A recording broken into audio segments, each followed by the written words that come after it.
Hola, bienvenidos a todos ustedes, a quienes hoy presencialmente están con nosotros, como quienes también a través de las redes sociales nos encontramos en este momento unidos para compartir aquello que nos no solo nos deleita, nos satisface, sino propicia un mayor conocimiento, una mayor comprensión de las verdades eternas, y esto nos dará la oportunidad de crecer, de madurar y aprender algunas otras cosas que nuestra vida cristiana requiere. El libro de los Hechos es una fuente constante de instrucción acerca de qué hacer, cómo enfrentar las cosas y qué actitudes mantener correctamente para seguir adelante. Ya tenemos un manual establecido.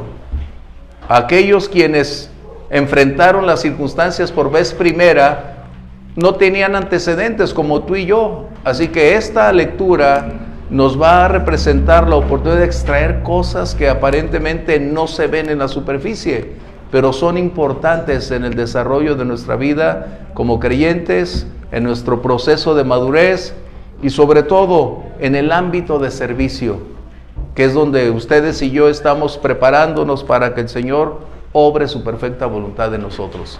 Bien, nuestro libro Hechos capítulo 14, vamos a hacer del 1 al 18, y hay 3 temas que son muy importantes para realizar nuestras funciones.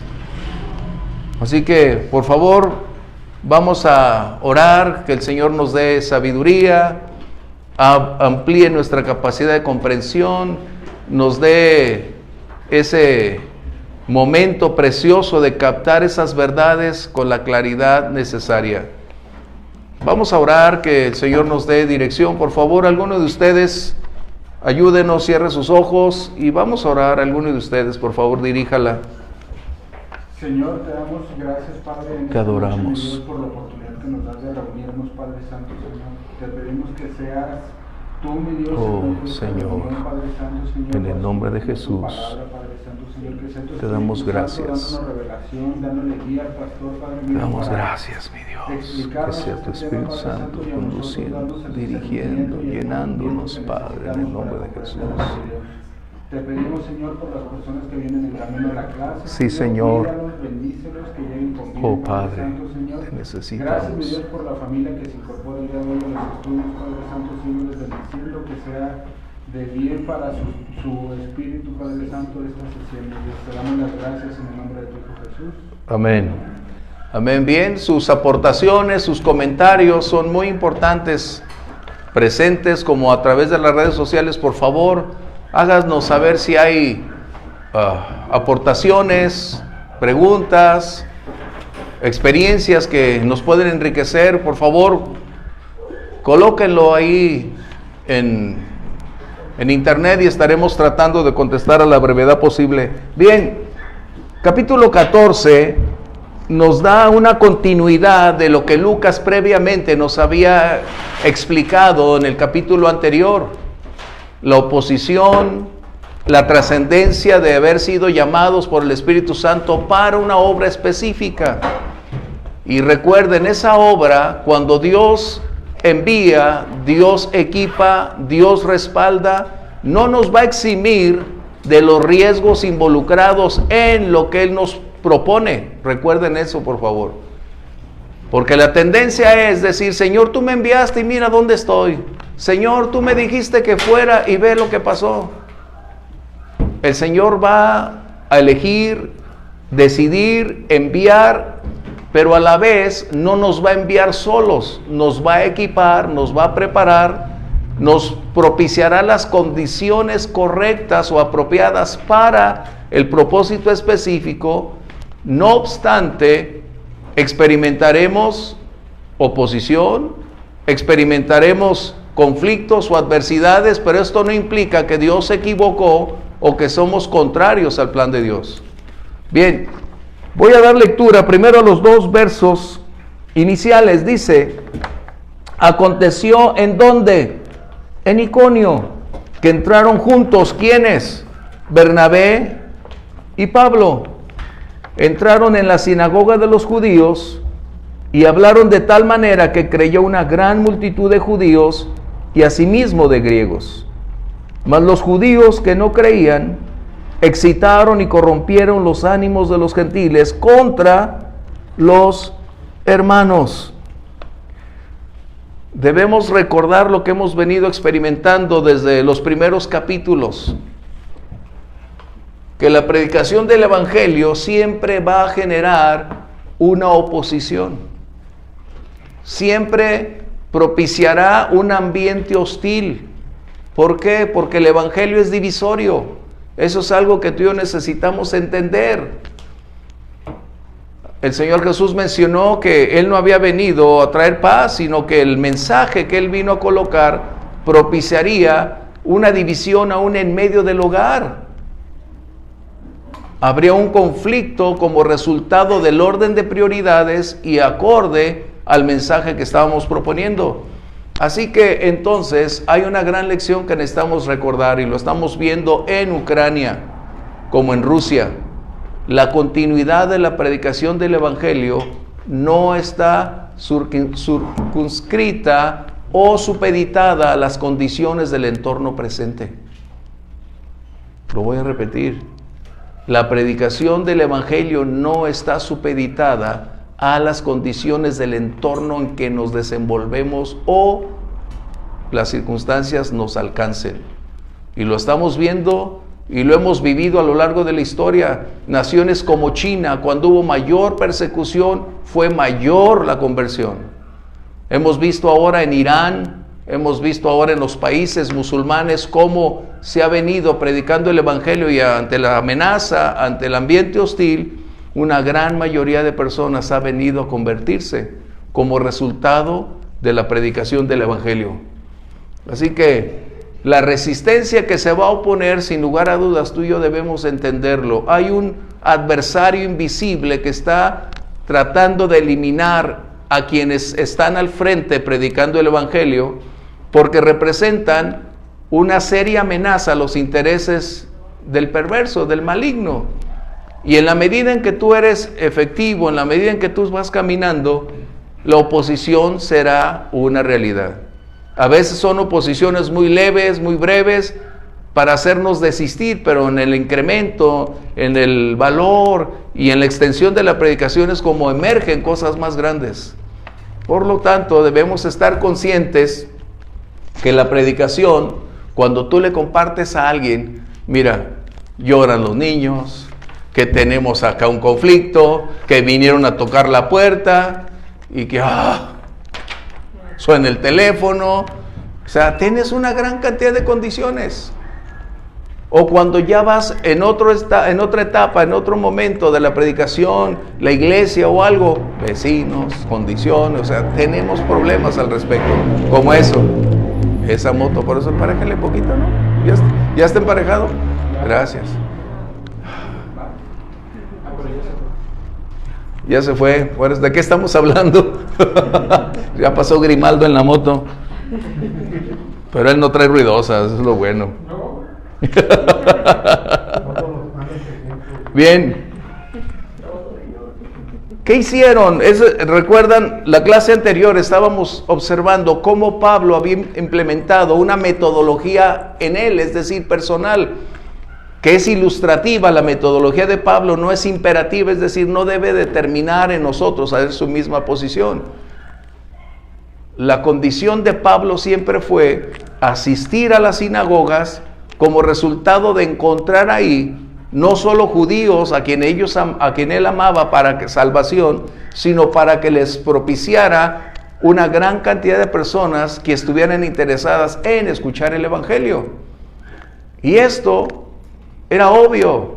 Pablo y Bernabé entran a la sinagoga y se convierte en el escenario, en el medio donde la comunicación del Mesías o hablar del Mesías propició una gran oportunidad de conversiones, que eso es impactante. Y la pregunta es, ¿cómo es que Pablo tenía esa habilidad o ese talento? ¿Cómo es que Pablo podía definir alguna situación que fuera impactante. Y en ocasiones nosotros creemos que debió haber aprendido algún método de evangelización Pablo. Porque dices, ¿cómo logró obtener resultados? ¿De dónde extrajo tanto material? Pero Pablo nos da el secreto de la revelación. Vamos a 1 Corintios 2:13, por favor. Y él está enseñando entonces que un creyente lleno del Espíritu Santo es entonces el medio que Dios puede utilizar para transmitir, comunicar de una manera contundente y apropiada. Vamos a leerlo si alguien lo tiene, por favor. Lo cual también hablamos, no con palabras enseñadas por sabiduría humana, sino con las que enseña el Espíritu, acomodando lo espiritual a lo espiritual. Pablo nos dice entonces que hay una condicionante que debemos aprender. Debemos colocar las cosas espirituales en el orden espiritual y hablar en ese contexto. ¿Es bueno aprender formas, metodologías para predicar? Sí. ¿Es bueno aprender formas o métodos para compartir de una manera, más propia el Evangelio? Claro que sí. Pero no deberíamos sustituir, porque la única persona capaz de convertir, de traer convicción a otra persona es el Espíritu Santo. Y Él conoce lo profundo del corazón. Y eso es importante. Pablo nos estaba mencionando entonces que los 10 años que él había invertido en el anonimato o en el aparente anonimato en Tarso hasta que fue Bernabé por él, esos 10 años fueron la más grande escuela que pudo haber tenido. Porque de otra manera no pudiéramos encontrar a un valiente, a un hombre que decidido, con un alto grado de comprensión de las verdades eternas y llevar al frente el mensaje. Recordemos, todavía en el capítulo anterior aparecía Bernabé y Saulo. Y mencionamos qué humildad de Bernabé al cederle el lugar para que Pablo emergiera y cumplir el propósito al cual había sido llamado. De esta forma entonces podemos darnos cuenta que la predicación del Evangelio debe ser en la medida en que conocemos la palabra, como dice Romanos, porque el resultado de la fe en las personas es por el contacto de escuchar la palabra de Dios. Recuerden eso, por favor. No deberíamos incluir ningún otro libro, ninguna otra postura, puesto que no habrá fe en las personas. La fe que tú y yo tenemos es el resultado de que nos hablaron del mensaje de la palabra de Dios.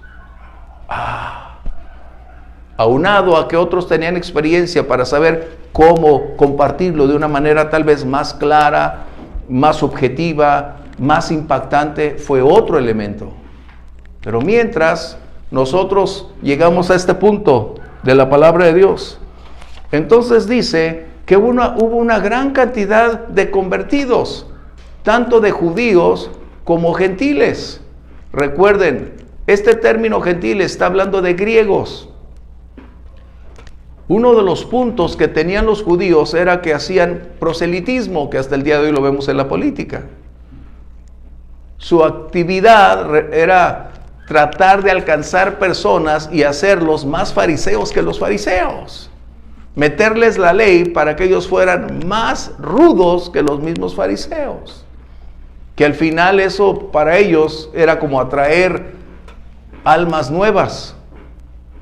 Pero ahora encontramos que Pablo, siendo judío, él ha comprendido en esos 10 años que el Señor le mostró que la gracia no es compatible con las obras, sino que las obras son el resultado de la gracia. ¿Vamos bien? Por consiguiente, la predicación ahora propició un incremento, y recuerden, cuando el doctor Lucas está escribiendo, no solo habla cuantitativamente, habla cualitativamente, es decir, en fe, en crecimiento, en madurez y en conversión de muchos, ¿sí? Porque eso es importante. A veces solo conferimos como que muchos, pero el punto al que vamos es que el propósito de Pablo no solo era exponer, sino generar un gran discipulado, que esa es la razón por la cual tú y yo estamos aquí. Es como las personas que este domingo, gracias a Dios, estuvieron en la iglesia, ese matrimonio, Eric y Alicia. La responsabilidad ahora depende de ustedes, quienes los llevaron. En otras palabras, ustedes ahora son los hermanos mayores, quienes tienen o deben estar ahí paso a paso, llevándolos para un desarrollo, un crecimiento, hasta lograr que se afirmen en el Señor. Qué excelente, ¿no? Qué grato que el Señor nos permitió tener personas nuevas y sobre todo que aceptaron al Señor. Eso fue muy importante. Es muy gratificante cuando te das cuenta lo que es servir al Señor, pues, ¿no? Que tienes como tus primeros pasitos, es gratificante y bueno, gracias Dios por la guía, pues, por el soporte que nos da. Gracias a Dios, y obvio que todo se conjuga porque la alabanza, la adoración y la palabra iban en esa línea que Dios preparó, obviamente para algunos de nosotros también, pero para siempre dar fruto. Eso es lo que necesitamos estar haciendo bien. ¿Qué sucede cuando hay estos resultados? Y eso necesitan ustedes hacerles ver a ellos. Nosotros aprendimos desde hace muchos años, los que estamos aquí ya un poquito más adultos en eso, Grimaldo Ramosita, mi esposa y yo, varios, que después de una presentación del Evangelio, después de una exposición y las personas empiezan a decir, sí, Señor, entra en mi vida, empiezan sus más grandes luchas. Y tenemos que orar, interceder y cuidar para que su fe no sea convulsionada, para que no desistan de continuar por las circunstancias que van a venir. Entonces es importante que ustedes sigan orando, Señor, guarda, manténlos fieles, Señor, ayúdanos para estar ahí. ¿Por qué? Porque eso es oposición. Y la oposición siempre es una realidad donde quiera que tú y yo nos desenvolvamos. Representamos un conflicto de intereses para el enemigo. Y somos un potencial adversario para el adversario, valga la redundancia.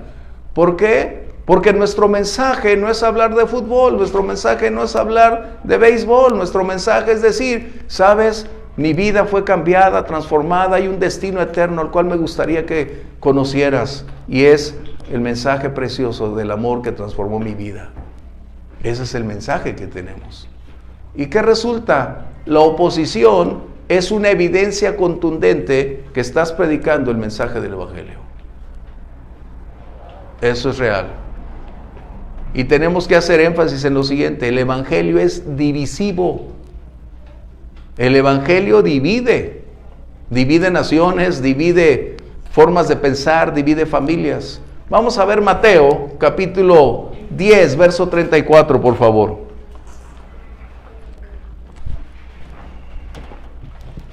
Alguien en voz alta. No penséis que he venido para traer paz a la tierra. No he venido para traer paz, sino espada. Lee otro versículo 2, por favor, adelante. Porque he venido para poner en disensión al hombre contra su padre, a la hija contra su madre y a la nuera contra su suegra. Y los enemigos del hombre serán los de su casa. ¡Wow! No está hablando que es a causa de una violencia física. No está hablando que el Evangelio es una irresponsabilidad, no. Está mencionando el orden de prioridades en que se convierte el Evangelio en la vida de una persona. Su entorno social, familiar o íntimo se va a convulsionar como resultado de ser transformado, de tener una mente nueva, de cambiar su estilo de vida, de hablar hoy de aquel que cambió su propia naturaleza. Eso es lo que significa. Comentarios. Estoy seguro que si pregunto cuántos han enfrentado oposición, todos levantamos las manos. En todo el ámbito, hasta laboral. Hace muchos años, como la iglesia inicial, algunos que trabajaban en ciertas empresas de carácter religioso se convertían en el blanco de despido. porque no compartían las mismas condiciones. Pero déjame decirte algo, no hay peor amargura que la amargura religiosa. No hay peor odio que el odio de los religiosos. No hay mayor violencia que la violencia religiosa, porque hasta el día de hoy, en el nombre del Señor, se hacen las terribles matanzas a causa de un rechazo, una oposición de un ambiente hostil. Así que la misma historia, o la antigua historia, se va repitiendo, ¿sí? Pero hay algo que necesitamos reconocer: la oposición y el crecimiento van de la mano. Analicemos todos los capítulos que hemos estado estudiando y vamos a darnos cuenta que la oposición propició, no diría tanto el resultado, pero propició que la predicación se extendiera de tal manera que el incremento de convertidos, no a una religión, sino a conocer quién es el Mesías o quién es Jesús, propició un alto incremento de almas ganadas para el Señor. Y esa es una realidad.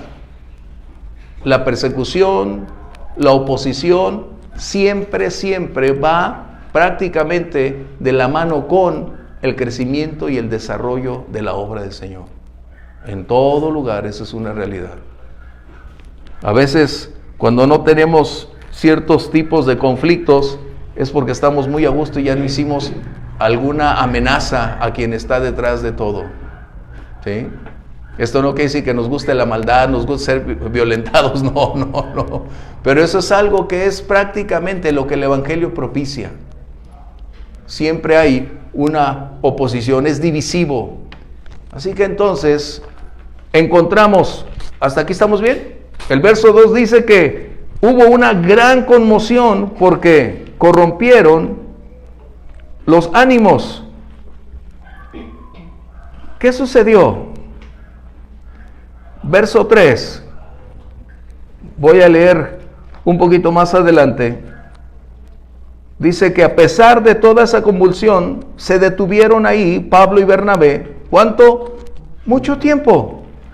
Hablando con denuedo, fíjense bien los verbos, confiados en el Señor, el cual daba testimonio a la palabra de su gracia, concediendo que se hicieran por las manos de ellos señales y prodigios.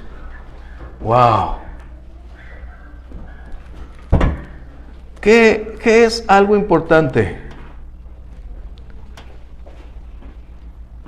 La Biblia establece que la fuente de los milagros y señales es Dios. Los hombres o mujeres simples son el medio a través del cual el poder de Dios fluirá.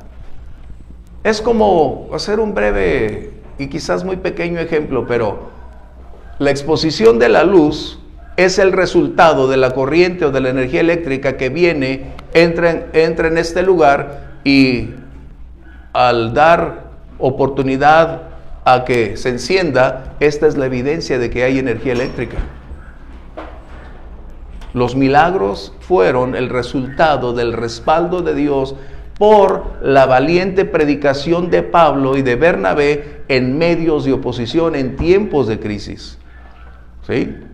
Esto implica entonces que continuamos en la etapa, en la esfera donde el Espíritu Santo sigue operando hasta el día de hoy.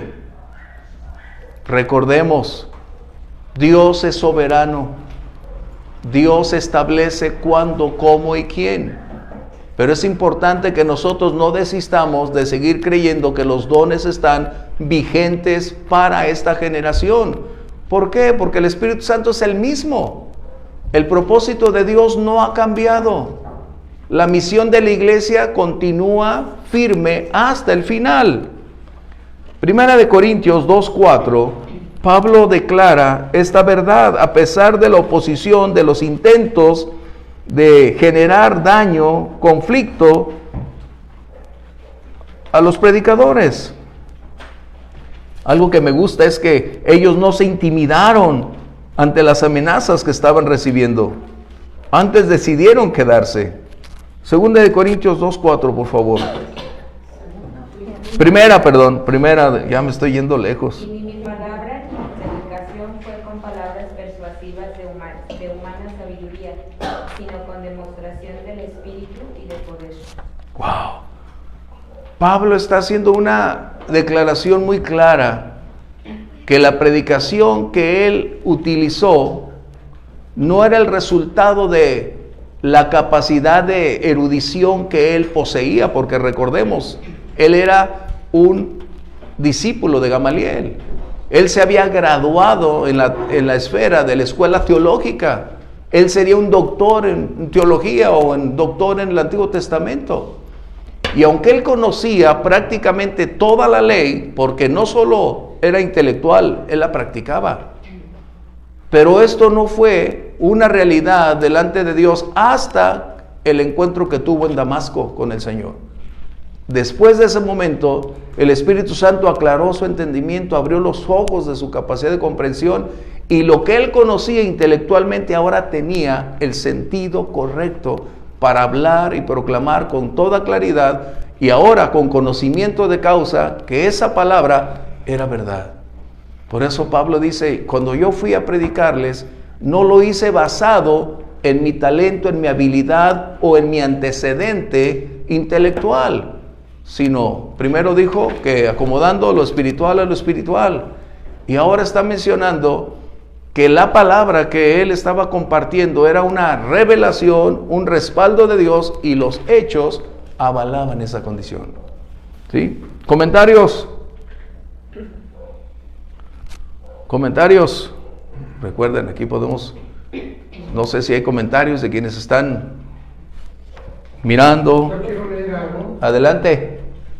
Porque ¿quién de los hombres sabe las cosas del hombre, sino el espíritu del hombre que está en él? Amén. Tampoco nadie conoció las cosas de Dios, sino por el Espíritu de Dios. Y nosotros no hemos recibido el espíritu del mundo, sino el Espíritu que proviene de Dios, para que sepamos lo que Dios nos ha concedido. Amén. Es una cosa maravillosa esto, para que sepamos lo que Dios nos ha concedido. Es lo que tenemos que basarnos en cierta manera para compartir el Evangelio de Dios. Amén. Dios nos ha concedido su Espíritu Santo para poder nosotros aplicar lo espiritual a lo espiritual. ¿Sí? Y eso nos da una seguridad para hablarle a la gente. Así es. La gente que no tiene la revelación, no tiene el conocimiento, está en la carne. Pero nosotros tenemos el conocimiento del Espíritu de Dios en nuestra vida que Dios nos ha concedido. Así es. Y ese es un respaldo para nosotros tener el denuedo y la valentía para poder compartir. Excelente, ¿no? Que los dones siguen fluyendo y están vigentes. Pero a veces tenemos un conflicto de intereses o tenemos ideas un poquito extrañas, porque sí podemos afirmar que el valor, el denuedo existe, pero los otros dones no. Entonces tenemos que darnos cuenta que el Espíritu es el mismo y Él los da a quien Él quiere y como quiere. Así que no desistamos de seguir creyendo que tú, yo podemos ser un medio que Dios utilice para manifestar su gloria a otros. Sí, Omar. Yo nada más quisiera así abonar un poquito más de la parte contraria. O sea, en un mundo donde estamos siempre abordados de mentiras, haciendo anhelos de mentiras, vivir anhelando una mentira o de medias verdades, apegos, ¿sí? En los cuales creemos que esos son los que realmente nos van a llevar a la felicidad, o a la libertad o a la verdad. Ese es el problema social en el cual se enfrenta el cristiano. O sea, el cristiano tiene una fe que lo respalda. Al tener una fe que lo respalda, no siente temor. Al no sentir temor, mira el mundo de una manera espiritual en la cual no la puede mirar el común de la gente. Sí, el problema es que como somos observados o estamos en fragante observancia de los demás, cuando nos sucede algo malo, es 10 veces mayor, aunque fuera la situación se maximiza de cualquier persona. Entonces nosotros tenemos, y nosotros vamos a contestar claramente con la soberanía de Dios, porque si tenemos la apertura espiritual para mirar el mundo espiritualmente, En una comunión continua con Dios, lógicamente no tenemos temor, ¿sí? Pero las demás gentes, al estar inundados por las mentiras o por las medias verdades, o con los anhelos y los apegos mundanos, pues lógicamente somos mucho más vulnerables en que, ¿ves? No era cierto lo que tú decías. Entonces esa parte es la que en un momento dado, si no hay valor, pues probablemente no hay una fe Así es. muy fortalecida, ¿no? Pues, ¿qué sucedió? Lo que estabas mencionando. Los judíos, por envidia, por celo, levantaron rumores, contiendas para tratar de desvirtuar a aquellos dos hombres, a Pablo y a Bernabé. Y esto es lo que siempre va a acontecer. La oposición siempre tratará de ver solo lo malo. La oposición siempre buscará desvirtuar todo lo bueno y maximizar lo que en un instante puede ser solo algo para ti, para mí, pasajero, donde Dios va a enseñarnos algo, pero para ellos resulta que es la peor condicionante del señalamiento, el decir que no era lo correcto. Pero ¿qué hicieron Pablo y Bernabé? Se mantuvieron, no abandonaron su lugar de labor, no abandonaron su obra misionera, permanecieron ahí, por lo que está mencionando Grimaldo y Omar, el respaldo de Dios, por la sabiduría de Dios. Adelante. Desvirtuar la palabra del Señor fue desde el principio el argumento de Satanás con Daniel. Así es. Con que Dios te ha dicho. Y esa manifestación del poder del enemigo se ha manifestado ahorita en toda la humanidad. Hemos nacido en pecado, estamos bajo el pecado hasta que vino Jesús y nos rescató, pero sigue todavía esa manifestación de las palabras del enemigo. No es cierto. ¿Por qué haces esto? No es cierto. Son las mismas palabras que el enemigo le dijo a Adán y Eva. No vas a morir, no es cierto. Y ahorita nosotros tenemos esa confrontación con la gente cuando tratamos de decirle, mira, Jesucristo es el único camino, la verdad y la vida. No es cierto. En cierta manera traen esa naturaleza y nosotros debemos pedir sabiduría y entendimiento, como dice aquí la palabra de Dios, por medio del Espíritu Santo, para poder enseñarle, y el Espíritu Santo es el que va a hacer la obra. Sí es. No van a ser mis palabras, no va a ser lo mucho que yo he estudiado, no va a ser la elocuencia de mis palabras, es el Espíritu de Dios el que va a hacer la obra. Pero eso sí, siempre nos vamos a topar con gente que rechace la palabra de Dios y aún nos rechace a nosotros, que es lo que le pasó a Pablo. Así es. Si vemos el historial de Pablo, de todo lo que ha pasado, yo creo que muy pocos quisiéramos hacer como él. No, nadie quisiéramos estar en sus zapatos, nadie. ¿Va? ¿Qué sucedió? Es lo que tenemos que llegar a estas conclusiones precisamente porque son aplicables en nuestro tiempo actual. Pablo y Bernabé, al no abandonar ese lugar, fueron objeto de una gran cantidad de acciones de parte de la oposición para tratar de ultrajar, llámese violencia física, emocional, como hoy se tiene una gran cantidad, de tratar de disminuir, alterar, corromper la reputación de alguien. O sea, la oposición siempre va a buscar algo para tratar de impedirnos llegar adelante. Pero ¿qué tenemos que hacer? Ser sabios. Cuando el Señor dice permanece, permanece, pero también el Señor Jesús había dicho, cuando no los deseen aquí, váyanse a otra ciudad. Entonces hay que ser sabios con ese contexto y sabios buscando la dirección de Dios al respecto. Bien, hay algo que es muy importante en el verso 4. Estamos hablando de gente dividida. Pero Lucas coloca un punto que es necesario, aunque ya lo hemos tocado, pero es necesario colocar. Dice que unos estaban con los judíos, con los divisorios, y otros con los apóstoles. Fíjense bien, no está hablando en singular, está hablando de apóstol. ¿A qué se refiere realmente Lucas? Lo que él está diciendo es que hay dos condicionantes muy importantes para definir el apostolado. La primera es los que estuvieron con el Señor, que lo hemos visto cuando estuvimos, creo que en el capítulo 1, capítulo 2, vimos lo que era estar con Jesús desde el principio del ministerio. Y a Pablo, en ese tiempo Saulo, el Señor se le aparece para corroborar y confirmar que él había visto al Señor, que él había recibido del Señor, y él fue enviado para enseñar e instruir la doctrina a la cual nosotros todavía tenemos. Pero el otro aspecto de la palabra apóstol significa enviado con una misión específica.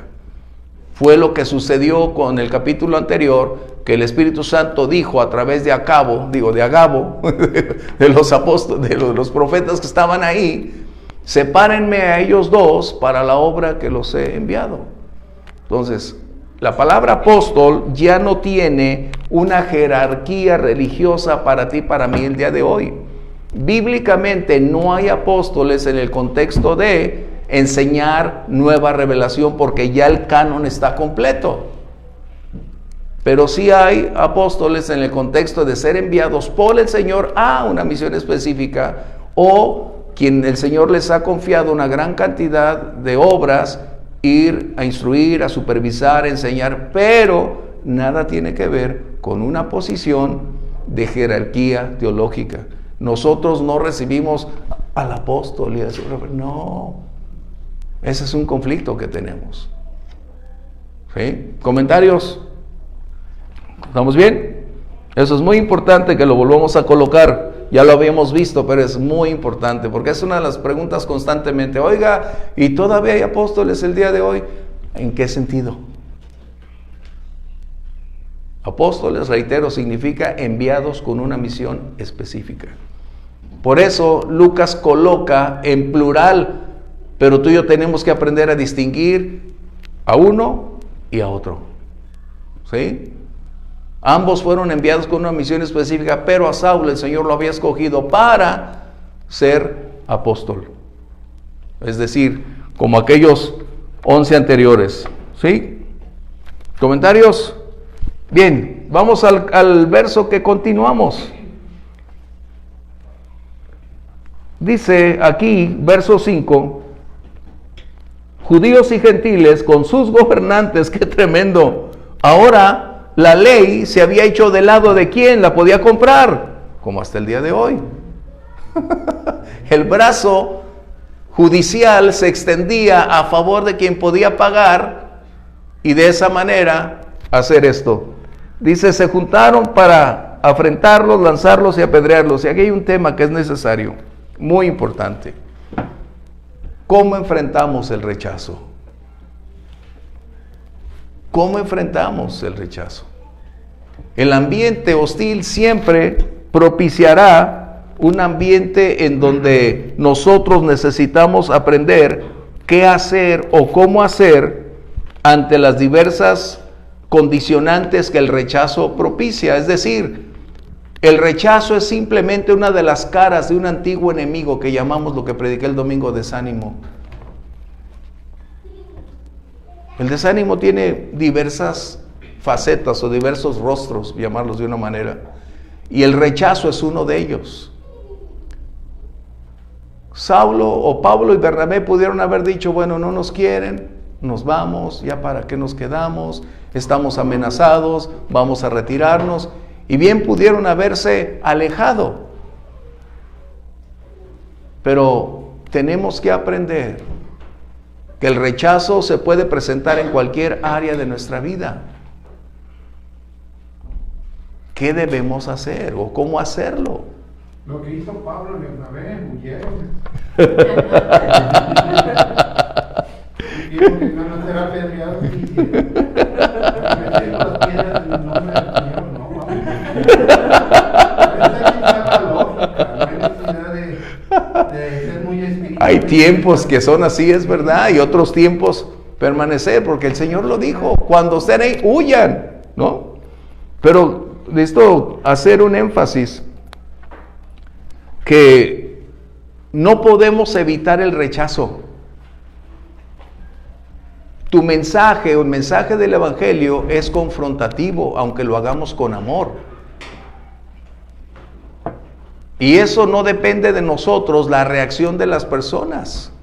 Y a veces estamos más preocupados por lo que nos van a decir o qué van a pensar de nosotros, y disminuimos, la tendencia es disminuir el mensaje del Evangelio antes que colocarlo con claridad para que las personas puedan darse cuenta que ante los ojos del Señor necesitan un Salvador.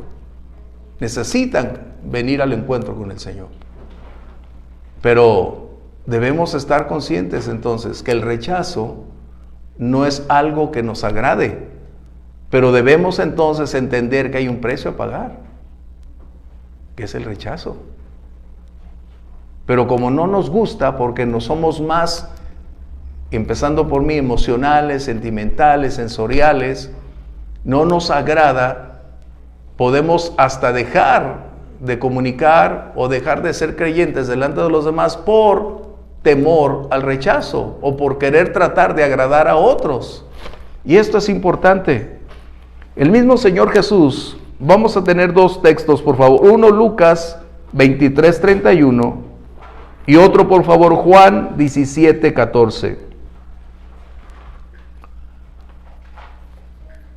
A veces estamos más comprometidos con nuestra aceptación que con exponer la palabra y ser que en un momento dado, lo que mencionaba Omar y Grimaldo, vamos a ser colocados, sí.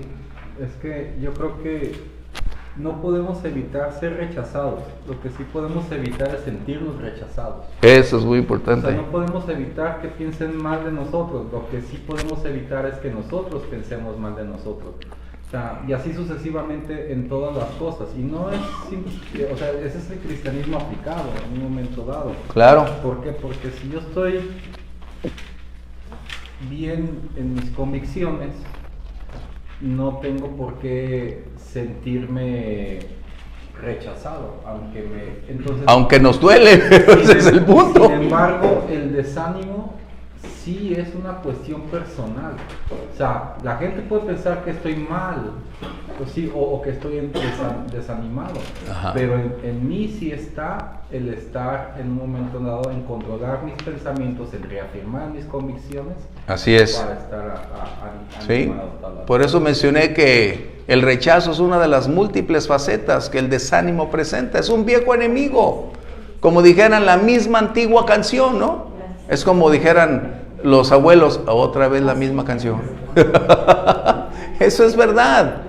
Por eso es que tenemos esto. Lucas 23:31, por favor. Porque si en el árbol verde hacen estas cosas, en el seco, ¿qué no se hará? Jesús está hablando de una exposición proverbial de su tiempo. Es decir, Él está diciendo, si en aquel que es inocente se atreven a hacer estas condiciones, ¿qué será con los que realmente son culpables? Pero trasladándolo un poquito más a tu tiempo y al mío, Jesús está enseñando entonces que si en Él se atrevieron a hacer esto, ¿qué será de aquellos que nosotros caminamos con Él? En otras palabras, el rechazo, la oposición, la crítica, el buscar destruir tu reputación, el impedir de que llegues a la meta, o sea, estas son las cuestiones del rechazo. ¿Sí? Juan 17:14, por favor. Yo les he dado tu palabra y el mundo los aborreció, porque no son del mundo, como tampoco yo soy del mundo. Jesús fue rechazado. Y nosotros, si somos sus discípulos, seguiremos siendo rechazados. Ahora recuerden, no es un rechazo como para decir, ay, pobre de mí. No, es la advertencia clara que el mensaje que portamos propiciará en ocasiones cuando tú y yo lo proclamamos, no ser a veces bien recibidos. Muchos en sus hogares les han dicho, ya no eres mi hijo, bye. Otros, a partir de este momento ya no tienes nada que ver con la familia, estás desheredado, ¿no? ¿Por qué? Por el mensaje del Evangelio. Pero entonces, ¿qué debemos aprender? Si no podemos suprimir la reacción de las personas en cuanto a su rechazo para con nosotros, tenemos que aprender una lección. Nuestra libertad no depende de la opinión de las personas. Y nuestra libertad es independientemente de la reacción de aquellos a quienes predicamos el Evangelio. Tenemos que aprender a vivir de esa manera. Omar mencionó que si tus principios y convicciones son profundas, esto es lo que debe imperar. Te va a doler, me va a doler cuando mi familia me diga, te hiciste cristiano, ya no cuentas conmigo. Que de hecho eso me pasó con mi papá.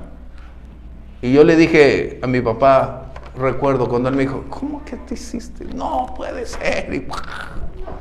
Y yo le dije, papá, pero ¿acaso me he vuelto tu enemigo por decirte la verdad, lo que el apóstol Pablo dijo? Pues para mí ya estás muerto, bye. Te duele porque es tu familia, tu relación. Pero ahí es donde Jesús dijo, ¿qué es más importante en el orden de lealtad, en prioridades?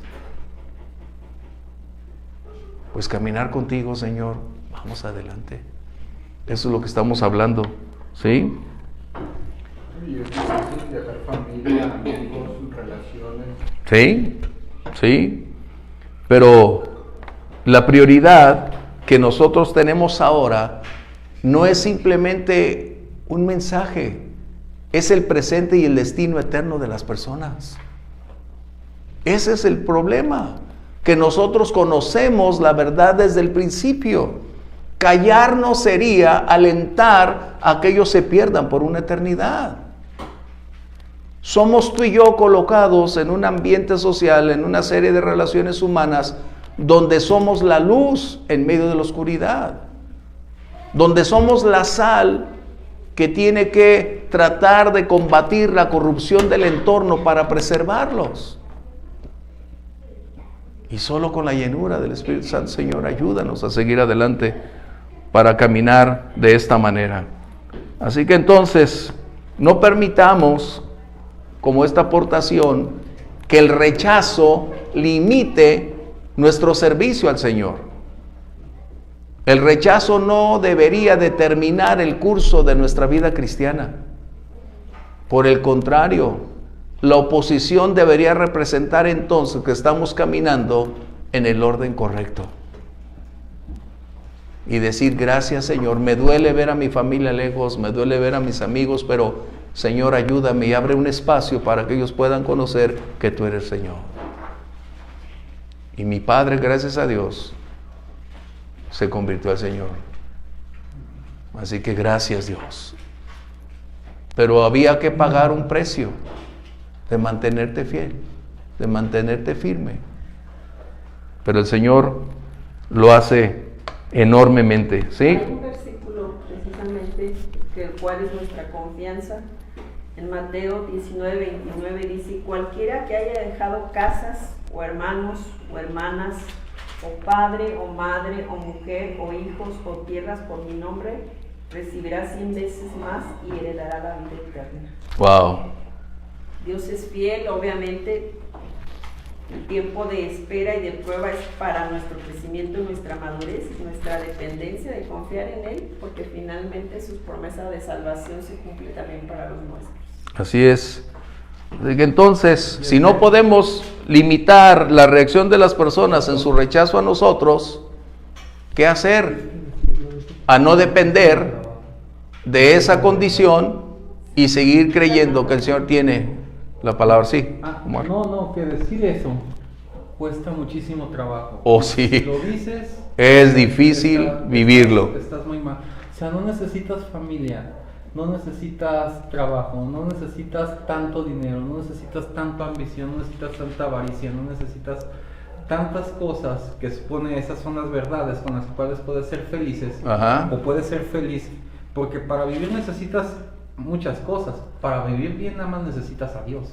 Sí. Entonces cuando te llenas de Dios empiezas a necesitar cada vez menos.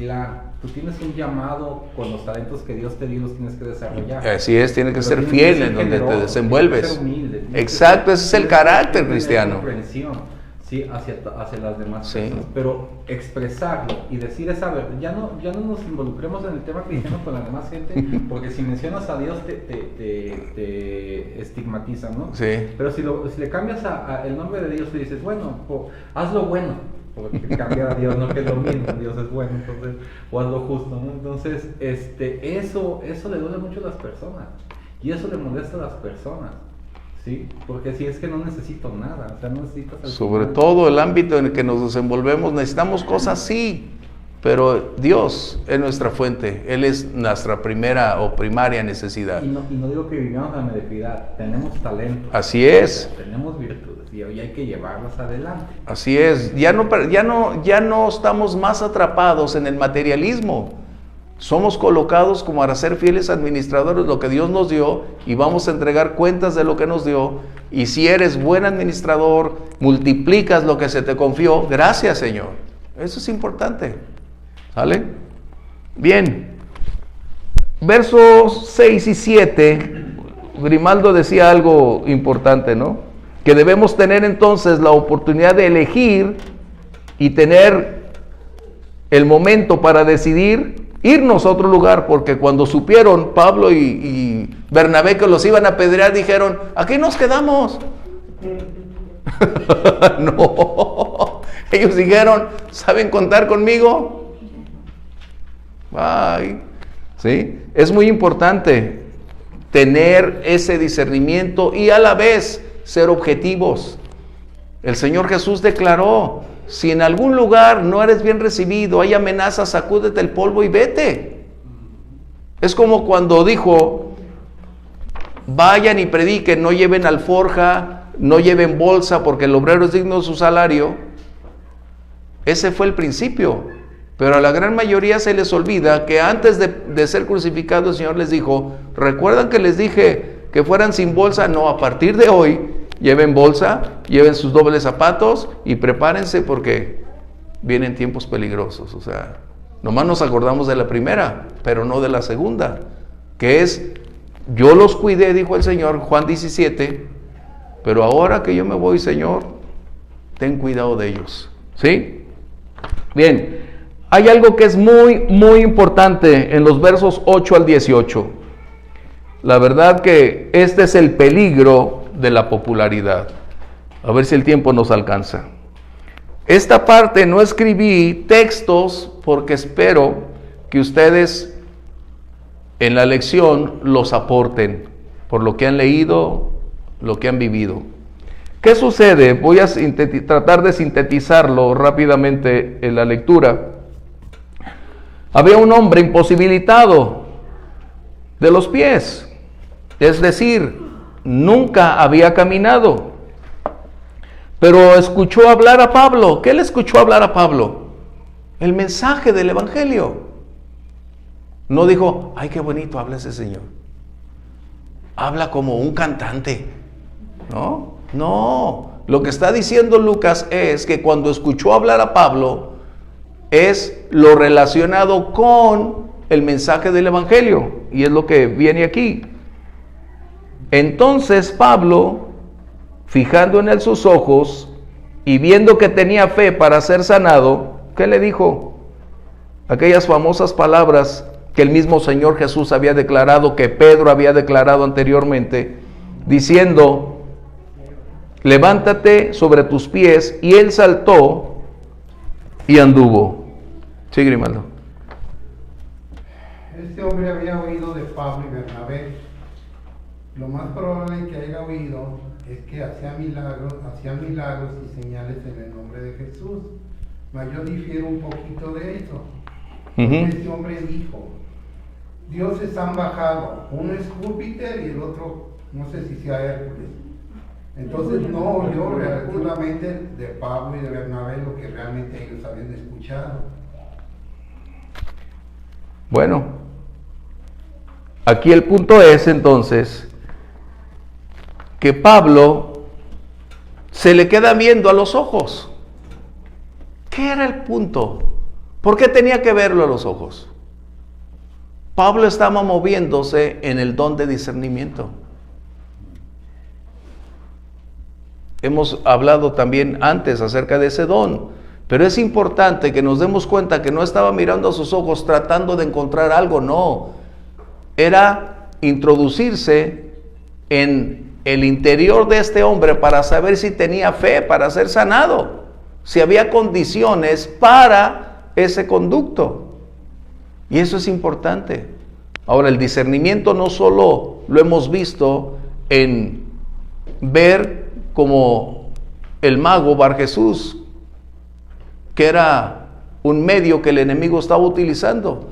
Pedro había encontrado a Simón el mago, recuerdan anteriormente, y también dijo, veo que estás en prisión y en cárcel, porque ese era el discernimiento, que podía darse cuenta perfectamente el interior de lo que estaba ahí. Grimaldo hace ratito leyó algo que dice que el Espíritu es el que conoce el interior. Por eso el discernimiento es capaz de descubrir, porque sería como leer claramente lo que está. Es como si yo me pusiera esto y tú pudieras tener la capacidad de leer desde donde estás hasta aquí. Ese es el discernimiento. No que tenga un sexto sentido, no. Eres equipado por el Espíritu Santo para conocer lo que está ahí y a la vez traer, proveer, propiciar la respuesta, la solución a lo que está revelándose. ¿Sí? Esto es importante. ¿Por qué? Porque el medio que utilizó el Señor para la sanidad de este hombre fue la palabra. Pero aquí es donde está el punto crucial. ¿Qué sucede cuando la popularidad alcanza a alguien? Cuando el halago, el trato se brinda en extremo. A Pablo y a Bernabé les confirieron un trato de reyes, bueno, vamos a decir en palabra o en diminutiva, trato de dioses. No es como cuando vas a algún lugar y te tratan como reyes, nos trataron como reyes. O sea, un trato especial, un trato superior. ¿Qué sucede cuando existe un éxito desmedido y las cosas empiezan a cambiar? Cuando ahora lo material se convierte en la prioridad, cuando lo sensacional se convierte en lo más grato que puede una persona tener. ¿Qué sucede? Eso es muy importante. ¿Por qué? Porque esto es lo que le va a brindar a tu carácter, a tu vida espiritual, una confrontación crítica. La adulación, como el concederte una condición de estar en un pedestal, es más peligrosa que la persecución.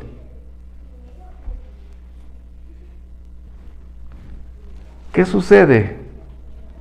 Y eso es muy importante. Primera de Juan 1:9, vamos a leerlo.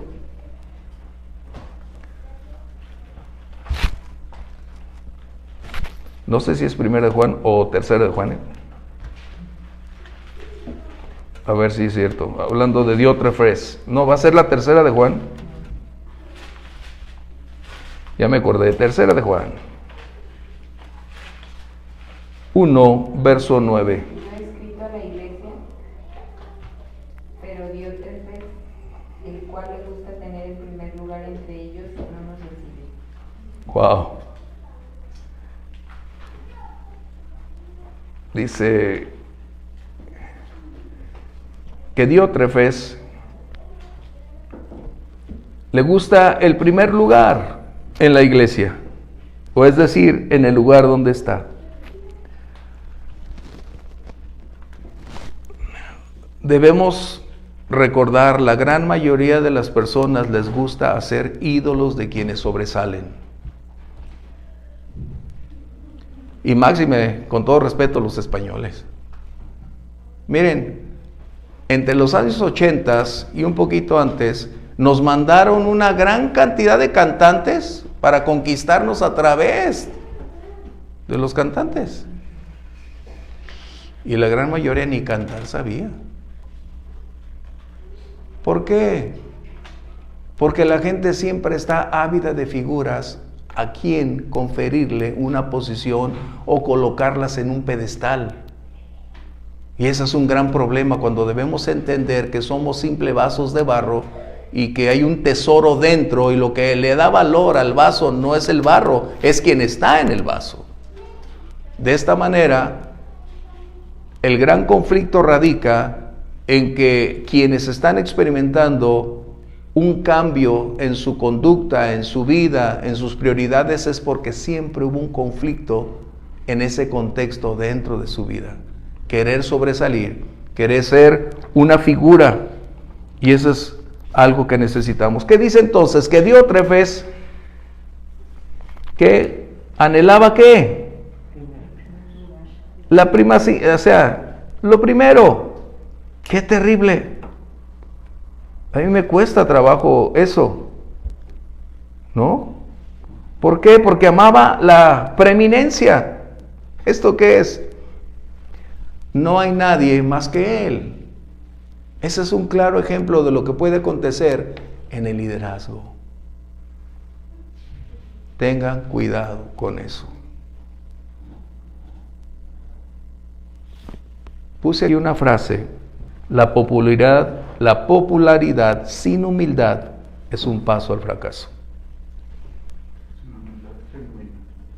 No, estamos hablando de humildad genuina, no de la pseudo humildad, no. Soy humilde. Ay, Señor, hazme humilde. Ese es el peor de los pecados, porque ese es un orgullo terrible, ¿no? ¿Qué hacer? De esto está lleno la iglesia, no podemos negarlo. Que estamos haciendo de los proclamadores los héroes, que estamos llevando a la gran mayoría de proclamadores que son siervos y no señores, les estamos confiriendo un lugar donde no deben estar. ¿Pero por qué? Porque nosotros tenemos un conflicto, o nuestra naturaleza humana tiene el conflicto de a quien sobresale o quien tiene una gran capacidad, talentos o habilidades, trasladarlo a un punto donde va a ser para a quien llevamos un riesgo, un peligro, y para quienes están rindiéndole pleitesía, se convierte en el quien tiene la verdad, y diga lo que diga, no importa, Él es nuestro amado. Y la historia está llena de mujeres y de hombres con una gran cantidad de personas que se han encumbrado o los han encumbrado, que han perdido la realidad por la cual estaban ahí. Los milagros son un medio para la proclamación del Evangelio. O el milagro puede ser un evento donde Dios respalde la predicación de la palabra. Pero aquí está el peligro. Cuando los milagros se convierten en un fin en sí mismo para los intereses de otro, está el problema. ¿Cuántos sanadores tenemos?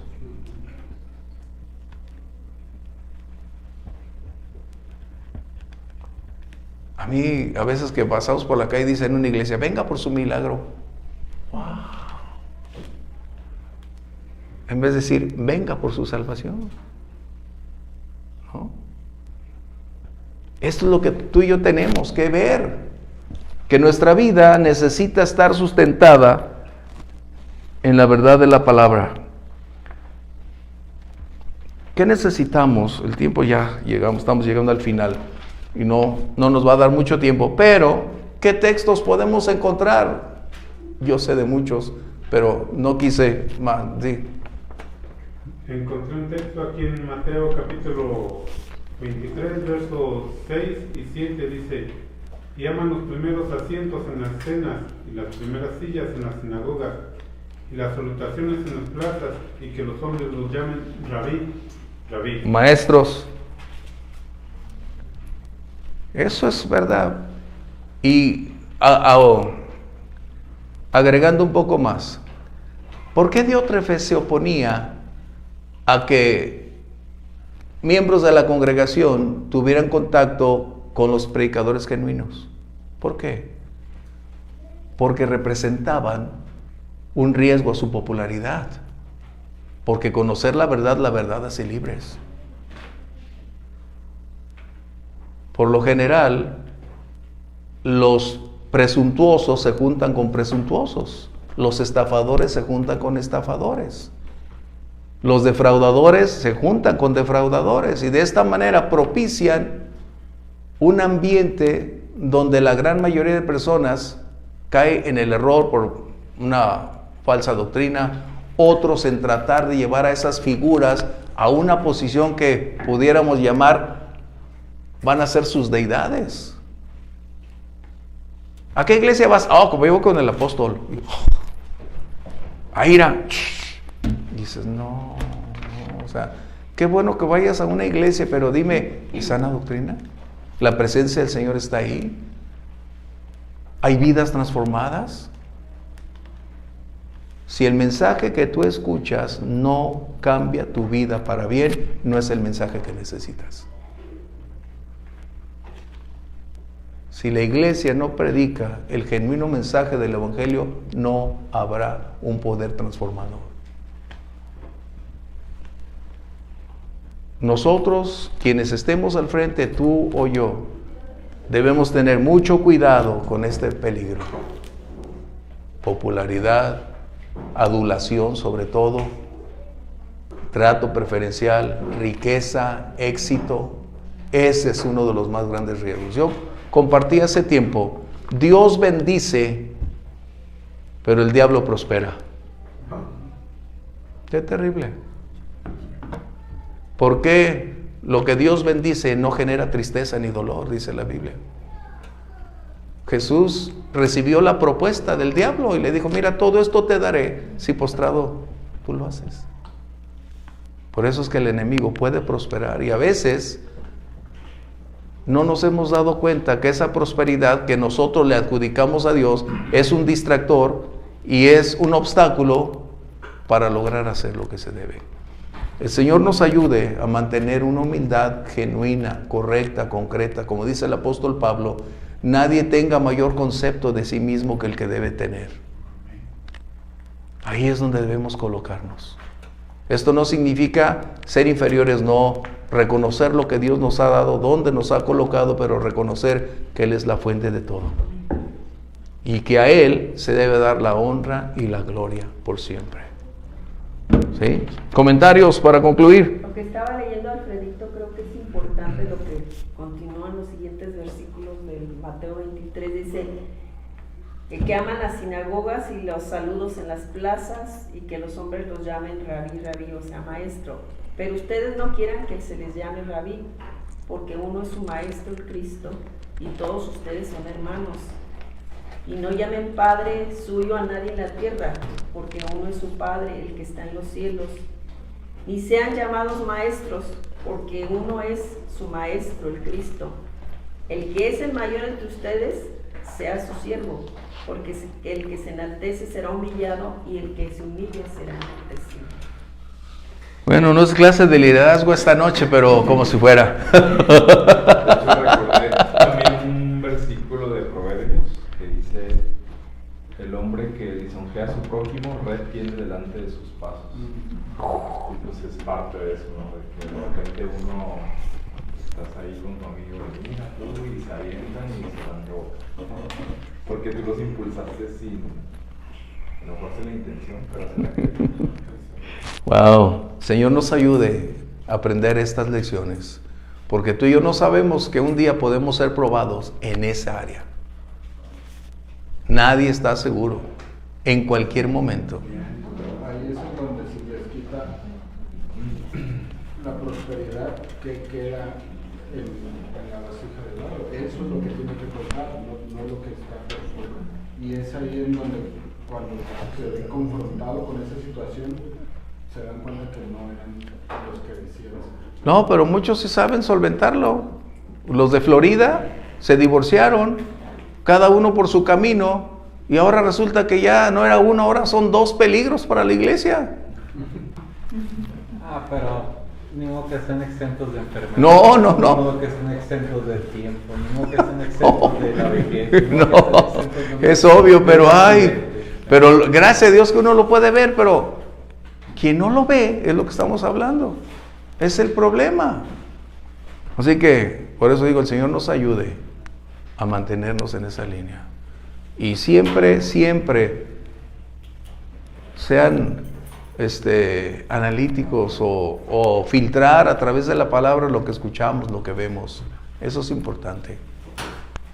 Porque a veces, si no lo filtramos, puede introducirse y generar un riesgo, un conflicto para el día de mañana. ¿La riqueza es mala? No. La riqueza no es mala. La riqueza es una bendición de Dios, pero el conflicto de la riqueza es nuestra postura al dinero. Sí, Ramoncita. Lo que decías, no, tú no decías que los de Florida ahora son 2. No, déjate los 2 que ahora sean 4 o lo que sea. ¿Cuántos miles hay alrededor? Pero desgraciadamente todos esos miles pues son personas X, porque ellos no son cristianos, ellos no tienen el nuevo nacimiento, ellos no discernieron con el Espíritu de Dios porque no son. Exactamente. Entonces, pues bien pueden ser 1000 y 4 pueden ser 8 y 8 16. Así es. No, desgraciadamente toman el nombre de Dios en vano y bueno, pues 4 más van a ir a Es verdad. Eso simplemente, ¿no? Vuelve a afirmar un peligro. Tengamos cuidado. ¿Es bueno reconocer a quien Dios ha colocado al frente? Claro que sí, honrarlo, dice la palabra, pero no idolatrarlo. Es muy distinto. Debemos hacer partícipe, así es, podemos caer en una condicionante de esa, cuando en realidad debemos agradecer a Dios por aquellos que Dios nos ha dado, quien nos lleva, nos conduce, nos instruye, nos enseñan, pero saber que su límite, su posición no es aquí. ¿Sale? Vamos a orar, vamos a dar gracias. Si es que no hay un comentario de los que tenemos ahí a través de las redes. Solo saludos. Hoy sí tuvimos buena audiencia. Saludos a todos, gracias por su aportación, por estar en completa armonía. Que el Señor nos ayude y cualquier duda, por favor, escríbanos con toda confianza, trataremos de estar ahí. Así que cierra tus ojos, por favor, y vamos a pedir a Dios nos bendiga y nos lleve a casa de regreso. Algunos de ustedes, por favor. Señor, bendecimos tu nombre y te damos gracias por este tiempo que nos permitiste conocer tu palabra, sabiendo, mi Dios, que tú nos adviertes cada día, bendito Dios, que nos cuidemos, Señor, aún de nuestros pensamientos, aún de las cosas o palabras que nos digan, bendito Dios. Sabemos, mi Dios, que estamos aquí para servir, bendito Dios, te bendecimos. Y te pedimos que lo que hemos aprendido hoy, bendito Dios, lo llevemos a la práctica. Sí, Señor, ayúdanos. Y también que nos lleves con bien a nuestros hogares. Te bendecimos en el nombre de Jesús. Amén. Dios les bendiga. Saludos, nos vemos la próxima.